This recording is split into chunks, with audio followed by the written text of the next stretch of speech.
Environmental activists clad in dinner suits and wielding a roulette wheel occupied the front of the Climate Exchange offices in the City of London earlier today, claiming governments are using carbon trading as an excuse not to cut harmful emissions.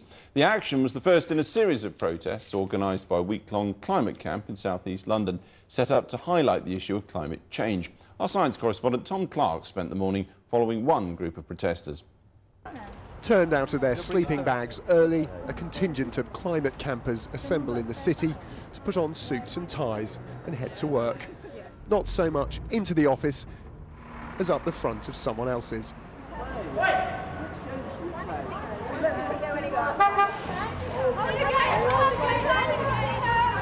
As they see it, the city needs convincing that trading in greenhouse gases is gambling with the planet's future.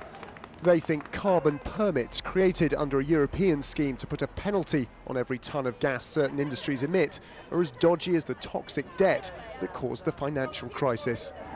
The campaigners have chosen this target because it's one of the centres of carbon trading in the City of London, and it's the commodification of greenhouse gases that they say is to blame for a lack of action on behalf of governments over climate change.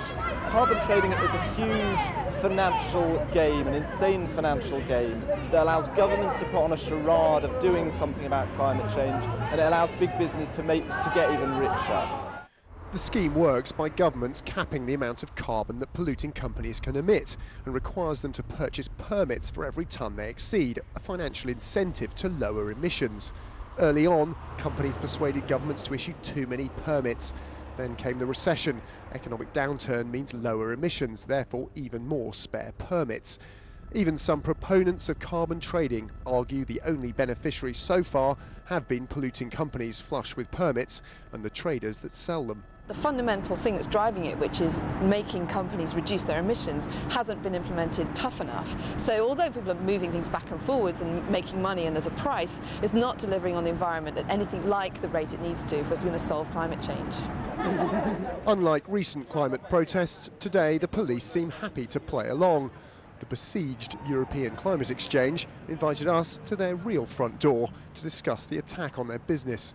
They feel that we are part of the capitalist system. Cap and trade is a part of the capitalist system, and it is about bringing environmental concerns together with the capitalist system and allowing people, if they are able to implement changes, to profit from those changes, but equally to hurt those who don't implement changes and hurt them in their pockets where it costs them money. An analysis of the latest figures for Channel 4 News suggests these have been boom times for carbon traders. To meet European carbon targets, companies will need to exchange about 1 billion permits for the current 5-year phase of the scheme. But when the recession hit last year, trading surplus permits soared, with 3 billion exchanged in just 12 months. That's around 15 trades for just one single tonne of carbon removed from the atmosphere. A good deal for the market, but arguably not for the planet. Traders defend the system, saying it will mature as more countries join in. Only Europe adopted the scheme fully in 2007.